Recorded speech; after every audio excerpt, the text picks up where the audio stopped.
hockey is an extension of life as well. Any kind of sport is an extension of life, and the things that you learn in sport, you help you throughout your life. And so the two um, the two have just gone together hand in glove, because that's sort of our common narratives, or what kind of brings everybody together. When you're in the middle of a season or in the middle of a game, oftentimes, the link between what you've learned in literature. I mean, you go back as far as, teaching world literature.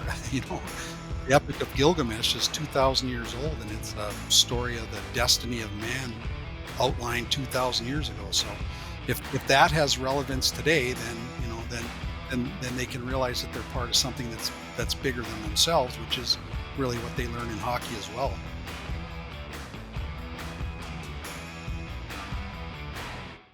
I'm Larry Sprung, your host of the Mitlin Money Mindset and founder and wealth advisor of Mitlin Financial. Today's guest is Gordie Stafford, girls prep head coach and director of girls hockey at Shattuck-St. Mary's. Gordie Stafford is a distinguished leader in the world of youth hockey, known for his dedication to developing young athletes both on and off the ice. As the girls prep head coach and director of girls hockey at Shattuck-St. Mary's, Gordy has played a pivotal role in shaping one of the premier hockey programs in the country.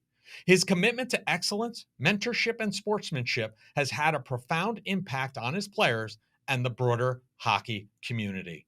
With a deep passion for the game and a focus on holistic development, Gordy has been instrumental in guiding youth athletes to reach their full potential while instilling important life skills such as teamwork, discipline, and perseverance. Under his leadership, Shattuck St. Mary's has become a beacon of success, nurturing talent and fostering a love of the sport. Join us as we explore Gordie Stafford's impressive career, gain insights into his coaching philosophy, and learn how his approach to hockey is shaping the future of young female athletes. Well, I have the pleasure today of being with Gordie Stafford, girls prep head coach and director of girls hockey at Shattuck St. Mary's. Welcome to the show, Gordy. Thanks for having me on. Yes, it is great to have you on the show today. And, you know, I'm always enamored by people's journeys, right? And how they got to where they are. And we'll talk a lot about what you're doing today at Shattuck St. Mary's in your role as the girls prep head coach and the director of hockey there. And I know there's a lot of history leading up to that point. So if you could perhaps just give our listeners a 10,000 foot view of who you are and kind of what led you up to the point that you joined Shattuck. What were you doing up until that point? Which I know was a lot. So Yeah, right. Well, I was born and raised in Banff, Canada. Like anybody else, any other kid in Canada, I played hockey through my whole youth. I was fortunate to be able to play junior hockey and eventually sign with the Edmonton Oilers in the early '80s. And There were some pretty good players at that time with the Edmonton Oilers, so I was never a disgruntled minor leaguer, if you put it that way. And I ended up playing most of my pro hockey in Milwaukee, and that's where I met my wife, and where my kids were born, and everything from there. And I was always interested in reading and teaching and that, so I was able to get a degree in secondary English education, and got a master's degree in uh, human development and learning adolescent motivation. And I got into coaching right away in Milwaukee and kind of trying to pursue that. Went up to Canada for a couple of years, and then in 2000 came back down to Minnesota to work here at Shattuck St. Mary's School. So it's been a journey, but I feel very fortunate in my life that I've been making money at what my passion is for my whole career, and that's been a real blessing. yeah, and we talk about that all the time on the show. Finding joy in what you do is certainly important, and it's important to having staying power and continuing to be able to go down that path. And you mentioned your hockey career, albeit kind of a very condensed version, but you've had experience with hockey on so many levels. From being a hockey dad, your son, former NHLer, hockey coach of 8 Olympians. And, now with the addition of the Premier Women's Hockey League, who knows how many pro players you've impacted, and, your professional career. What has this whole journey for you? What has it meant to you? And what are you, at the end of the day, what are you most proud of?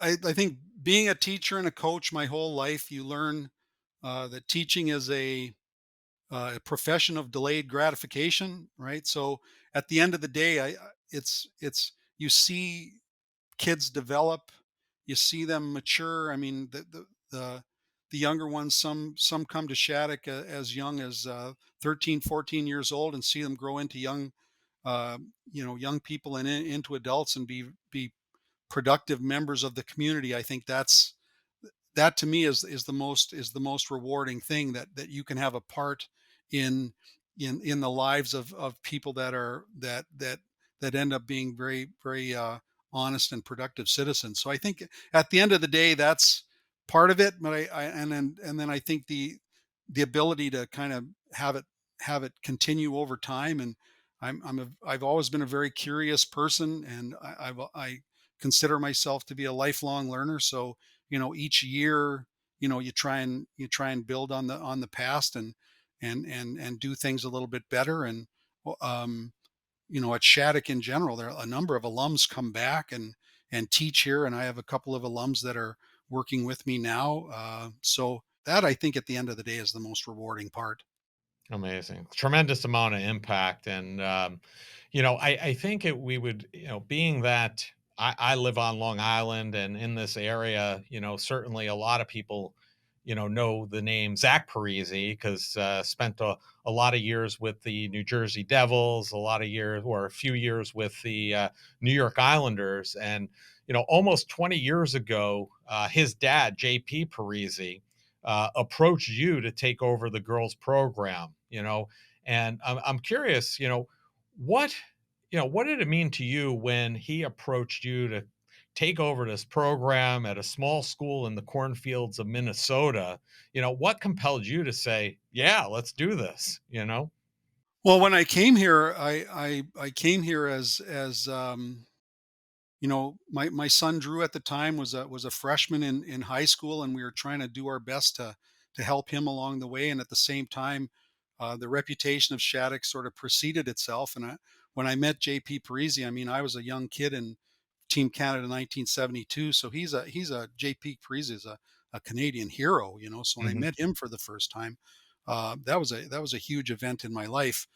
So I coached boys hockey. I've actually now this year I'm kind of tilting into now where I've been coaching girls longer than I was coaching boys. But my initial response at the time was I felt like I was giving up a little bit on my mission to coach boys, because as a minor pro hockey player, there was a lot of things that I had to learn on my own, and I kind of saw it as my mission a little bit to be helping kids in their journey. But what I soon realized in coaching the girls is that it was just much much more fulfilling, in the sense that they don't have at that time specifically, they didn't have anything at the end of the day, other than their high school careers and hoping to play college. And so coaching girls has just been a revelation in my life. Yeah, I mean, when you started, there was no path to the PWHL because it didn't exist, and No, it's about giving them an opportunity to play yeah, college. Yes. Yeah. Mhm. yeah, that was the end of the road for them. But thankfully, that's changed, and we've seen a lot of headway in that area. Which I'm sure in the last several years, you've seen a lot greater impact now that you're able to have with these, young women in order to have their visions align much greater than they, perhaps their predecessors were. Right. Yeah, I will say, at the time, the profile of the boys program was what it is, and they were trying to do their best to sort of raise the profile of the girls program. And that's, I think, a great thing here at Shattuck is as I say, is the girls here are athletes who happen to be female. I mean, we have eight teams, and there's never once been any kind of a sense that there is any difference in the appreciation and the funding and the support for the girls program. So I think that that's really speaks highly of the Shattuck program, and and JP and the people involved in that too. Yeah, amazing. So, what I've noticed is in a place like Shattuck, most coaches coach. That's really their job. But, you in addition to coaching, you've decided to still teach and you're still teaching English. What was your reasoning behind that? Because I know that's a little unique. Most of the coaches are not having that dual role, and you chose to do that. I've often sort of said, or I think to myself, is teaching and coaching is more kind of who I am rather than what I do, and I don't know, teaching English to me, uh, what first was the word, right? Like Hmm. it's so important for young people to learn how to write, because writing is the sort of the immediate extension of thinking, and most people, especially young people, spend a lot of time thinking, but being able to articulate that and to then present yourself, and to be able to have that confidence to explain what your thoughts are to other people, I think is huge. And then stories, I mean, literature is, to teach the kids archetypes, this narrative archetypes. We sort of see the world through a narrative, right? And so to understand, narrative archetypes, and specifically character archetypes, helps them realize that, where they are in their individual journey, they're just sort of part of the greater whole. And to help them understand that really kind of comes back and helps them, because I really do think, for example, hockey is an extension of life as well. Any kind of sport is an extension of life, and the things that you learn in sport, you help you throughout your life. And so the two um, the two have just gone together, hand in glove, because that's sort of,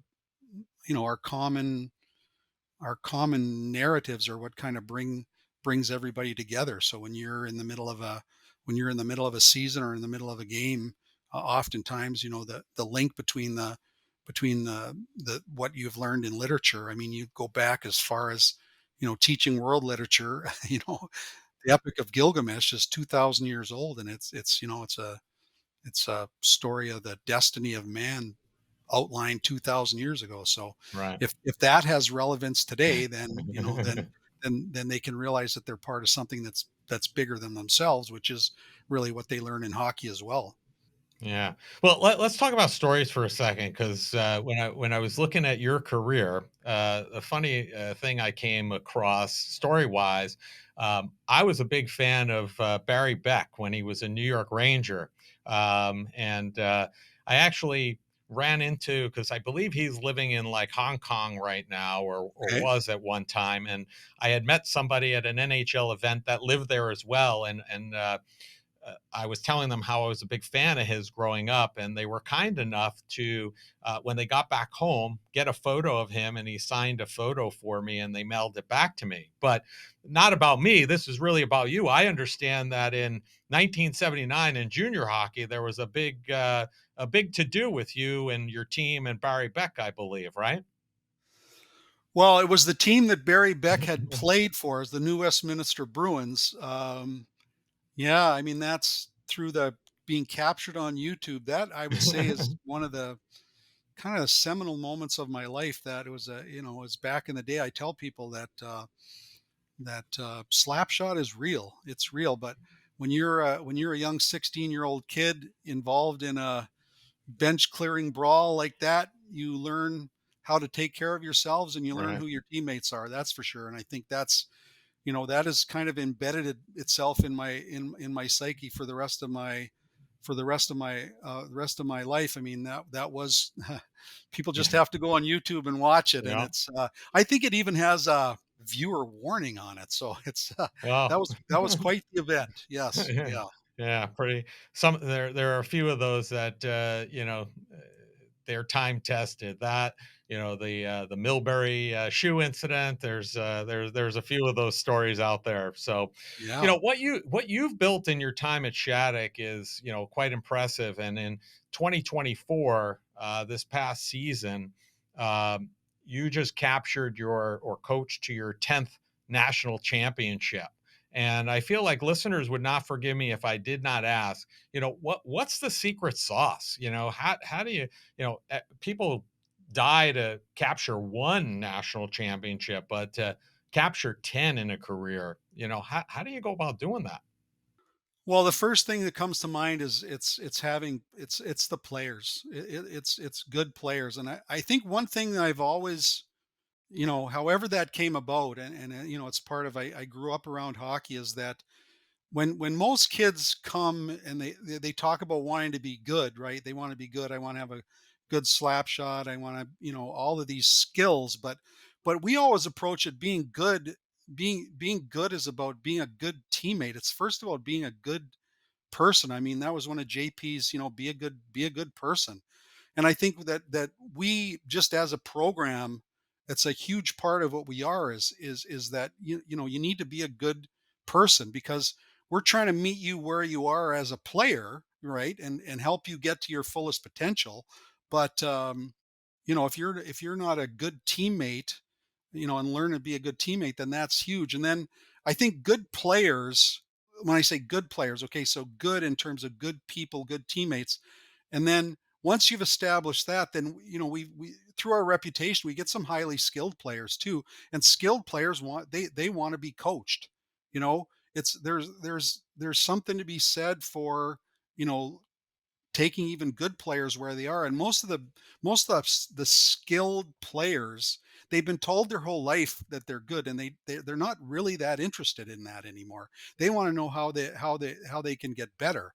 And if they think that you're going to help them get better, and you can display the sort of the character and kind of the competence that they know that you can help them get better, then they will, then they'll listen to you. And then a big part of it is, an understanding throughout the whole season that you learn is that, the journey is kind of the reward. And so you have to embrace the challenge. I tell the kids, yes, you play to win, you play to get better, but we say the secret sauce is playing to be the kind of player that other players want to play with, right? So if you're involved in the synergy of that group, then you go into an individual game.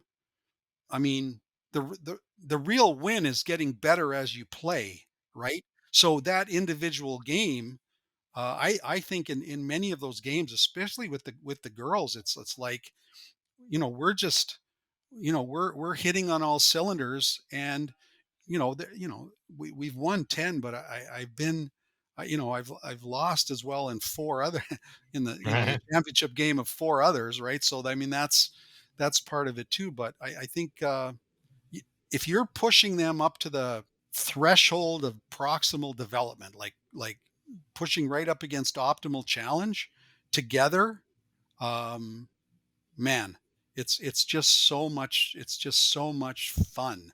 Yeah. And I think that's what I've been able to sort of teach, and I'm enthusiastic about it. And you know when you're playing with your teammates, there's no real pressure. It's just having, well, you talk about joy, and Right. I have part of my mantra with the kids is playing with joy. And it's interesting that that's part of your lexicon as well. And There you to me, go. joy has a very specific sort of a connotation to it. So yeah, I guess Yeah. that's it. That's kind of a long answer, but that's it. Sounds to me like joy is the secret sauce, but that's all good. Imagine a relationship where financial conversations don't feel stressful, but actually bring you joy. We've designed a guide to help you have positive, meaningful money conversations with your partner. This isn't just another budgeting tool, it's a roadmap for building trust and connection. So if you're ready to start a joyful money journey with your partner, go to mitlin.us/couplesjoy and download your free guide. Transform your financial future together starting today.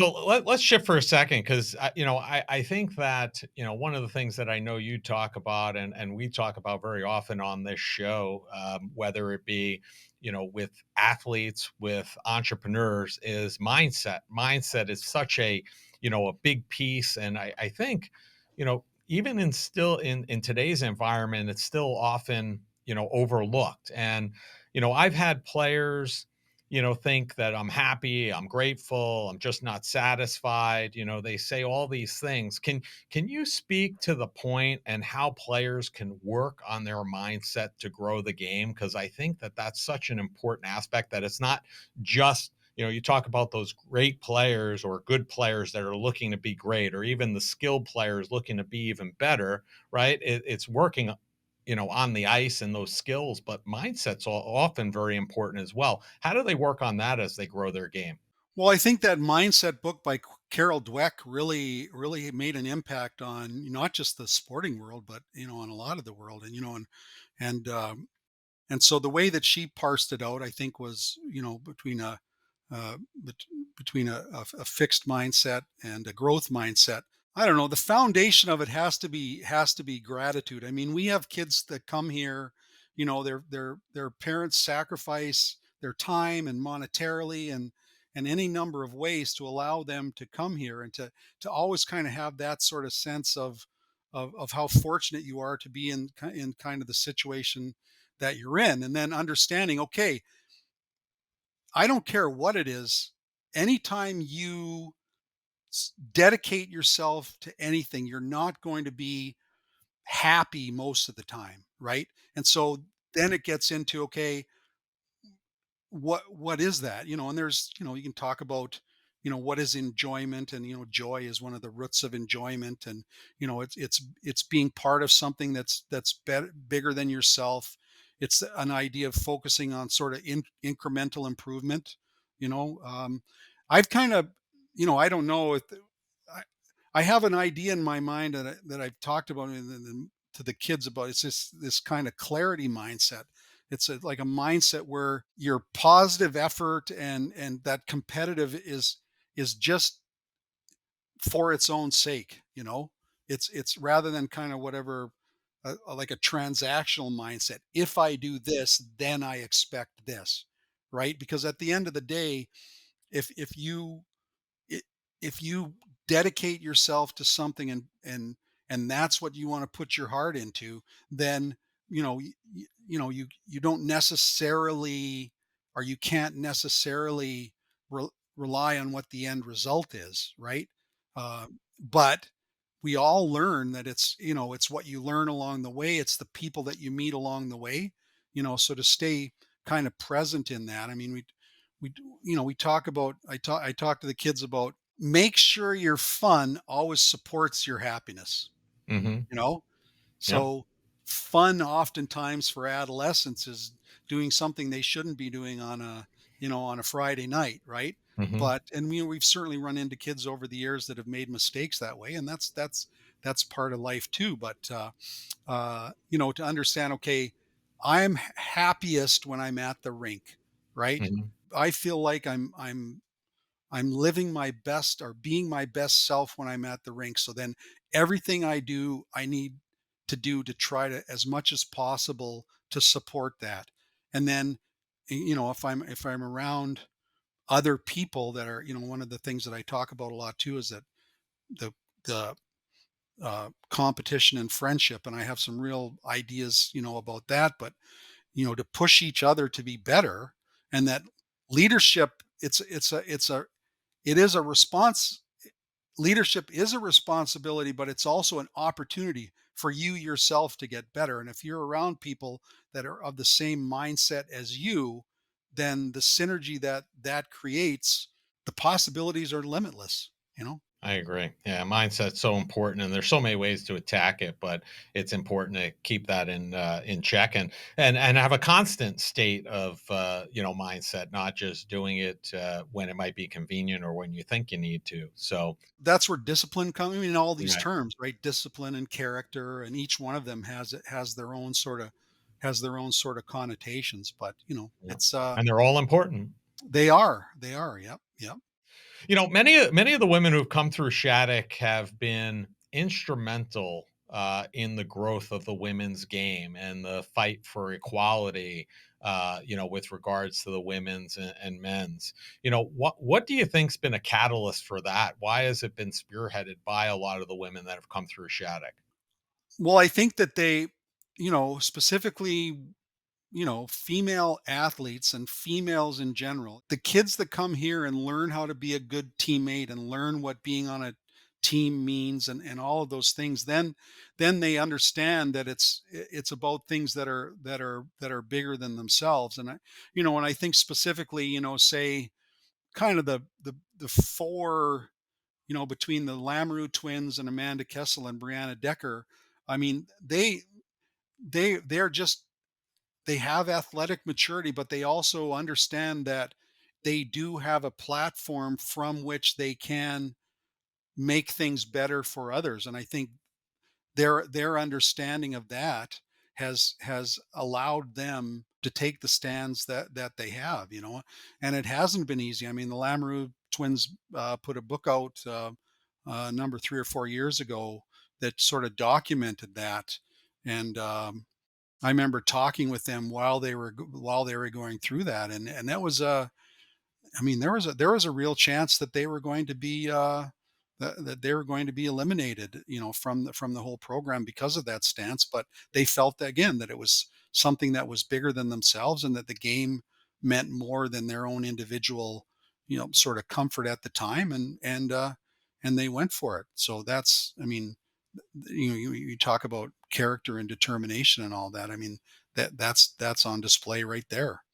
Great show of upstandership, if that's a word. I don't know if that's a word, but rather than being a bystander and sitting around watching everything happen around you, standing up for what you believe is fantastic, right? Well, the interesting thing is talking to people who met them, people in the business world, people in the sports business world, that they consulted to try to figure out, because the women's national soccer team had done that before. So Mhm. they sort of followed along that. But just the admiration that that the lawyers and the different sports business people had for those girls, women, is just speaks to that as well. Yeah, amazing stuff. And I think you alluded this a little while ago, but one of the other points I know you share often is competition is the most sincerest form of friendship. Whether it's in sports or business, I think there's such a valuable lesson in that message. How do you think we can encourage people and players, really players, to feel that deeply as well? Because I think that resonates so well, and it's so important. Well, it kind of comes out of the sort of idea of, treating others as you would like to be treated, right? That's sort of the golden rule of everything. And to me, I've always thought that that doesn't have anything to do with being nice, right? Like, you want to be around people, like in a game, you want to be around people. You might say, well, I want to win. Well, nobody wants to win every time, because then it's not fun, right? Right. So there is some built-in sense that it's not that you want to win, it's that you want competition that pushes you to optimal challenge, to development, because that's what makes you better, and if you're my friend, right, that implies that you want me to be the best version of myself, and I want you to be the best version of yourself. So I'm going to push you, and I'm going to test you. And in hockey specifically, I think it's specifically in practice, girls in general in society are not allowed to express aggression physically. I mean, boys can rough around in the hallways, and that's just, boys will be boys. For whatever reason, good, bad, or indifferent, that's not how girls are allowed to present themselves to the world. So when they get at the rink, and you're demanding, that they play with intensity and physicality, it's important that they understand that that's part of the deal, is making them better. And every one of us knows, I mean, in our spouses, in our best friends are the ones that can call us on our stuff. you Right. know you Mhm. don't want to be patronized. You don't want you want somebody that's going to push you to be the best version of yourself. And that just gets back to, your friends and your teammates. Then, you know, yes, we have won a lot, but there have been times when we've lost in championship games. And inevitably those teams come together around the net and hug each other and support each other. So if you have that, you go over the boards every game, and you've got 19 others plus your coaches there that are there to support you when you fall. Then you can do anything, because you Yeah. how can you fail? You can't fail. And you're making them better, they're making you better, and that in a weird way, then that makes the world better, because you're hanging around people that are pushing each other to get better. And I think that's something that Shattuck does really well. I mean, the kids that come here, with the different centers of excellence and that we have, they're from different backgrounds, but everybody, generally speaking, is trying to pursue the best version of themselves, which is a great atmosphere to be around. And that'll just push out to wherever they land next, whether that be college, sports, business, whatever. Yeah. It's a skill they could take anywhere and use anytime, really. Yeah, I mean, we have our annual, we have a pretty good alumni, and we have a golf tournament, and it's just so rewarding every year to see the I call them kids, whatever, the young people that come back, and just what they're doing with their lives. And I mean, that's such a rewarding thing. Yeah, amazing stuff. So, one of the things that we talk about, and a lot of people, reach out to, my family in particular, just because I've had two boys go through, very different journeys within hockey, and everybody has their own way and this and that, and I've seen and probably listened and heard it all, and I'm sure you have as well. But if you could talk to that new hockey parent out there, the person that's thinking about bringing their kid to their first learn to skate, or their first learn to play program with their local NHL team, what advice would you have for them, as somebody who's again, your background, you're somebody who's coached in this, been ahead of a program, you've played professionally, your son has played professionally, so you have a lot of experience. So what advice would you have for these new parents that are venturing down this hockey path for the first time? Well, it's interesting. The first thing that comes to my mind is how quickly it goes by, and everybody Yeah. everybody can agree with that. Here, here. That's huge. Stay in the moment and appreciate your kids. I mean, they're the only people in your life when they're that young. Their sole purpose is to try to have you love them.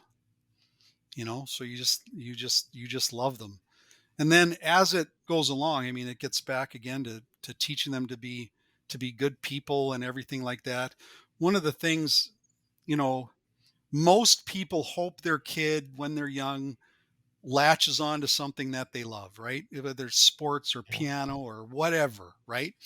And Mhm. then they would maybe like them to be able to do it in high school, right? And then maybe if they're lucky, they'll do it in college, right? And maybe, and for a person, who's, fortunate enough, and through my son's hard work, and his passion and dedication and God-given talent and all of those things, I tell people, they're still your children. It doesn't change. Not, it doesn't change. You think it changes, but it doesn't. You don't want them to get hurt. You want their coach to treat them with respect, and and you want them to get a fair chance. And I don't care if Mhm. they're a U12 kid on a team, or a 10, 14-year veteran in the NHL. It really doesn't change. And so, yeah, just stay present, and realize that, you know, uh, unconditional love, is everything. Great advice. Well, Gordy, it's been a pleasure having you on. And we ask each of our guests, because we are the Mitlin Money Mindset. We are, as you mentioned, we're all about joy. We ask each of our guests the same final question, which is, what did you do today that brought you joy and put you in the right mindset for success? part of my it's interesting. Part of my that I tell my kids is play with joy. So I have a specific idea. To me, joy is not a it's not a feeling, it's not an emotion, it's a state of mind. To me, joy is like a natural sort of phenomenon. I don't know if you've ever, listened to Beethoven's Ode to Joy. Like if you listen to that, I mean, it's sublime, and so to be in a situation, with a team or in life where you feel like your actions align with the principles that you've sort of set out for yourself. I think so I look at, here I am, it's another year at Shattuck. I'm going into my 25th year now at Shattuck St. Mary's, and I'm as excited, as excited for this day as I have been, because I know that I'm going to have a hand in affecting the lives of the parents and the children that are coming through the door, and also, having our young alumni that are the coaching staff. I think that's a huge thing too, is, whatever the institutional knowledge is for the elder members of the community to share what they have learned, and to support the younger the younger people in carrying on the traditions that you've set. Because when you do that, again, it's the same that same idea that there is a synergy to that you just want to be around that environment, because you're participating in making the world better, which is Amazing. there's nothing better than that. Yeah. Thank you for sharing that. And I appreciate that. And Gordy, we're going to have all of your information in the show notes. But if people want to learn more about you, learn more about Shattuck, what's the easiest and the best place for them to do that? Well, Shattuck St. Mary's is it's on the internet. I mean, people probably have heard about the hockey programs, but we're much more than that. I mean, myself, I've spent the majority of, well, my whole career, teaching and coaching, and now that I'm getting towards the end of that sort of chapter of things, I'm working on some other things. So hopefully, I'm on Facebook, and I'm on Instagram, and all those kinds of things, and Awesome. I'm working towards expanding out, and not just trying to support the people here at Shattuck, but support people out there in the world that are trying to pursue things that are meaningful to them. Amazing. And we'll share that and we look forward to seeing that. And I appreciate you taking out the time. Wish you I know this is going to be aired in probably in the middle of the year in the season, but we wish you all the best for a great year, great season, and enjoy your day. Well, thank you very much for having me on. It's been great. I want to thank Gordie Stafford for being a guest on the Mitlin Money Mindset. Gordy has had a profound impact on the sport of hockey and developing the game, especially for women. During his time at Shattuck, he has had the opportunity to work with many young women that represented our country in the Olympics. In addition to Gordy's impact on the sport of hockey, I can also attest to his impact in the classroom too. My son was a student of his English class and enjoyed his time and learned a great deal. Gordie Stafford and Shattuck St. Mary's can be found across most social media platforms. All the contact information to find them can be found in the show notes.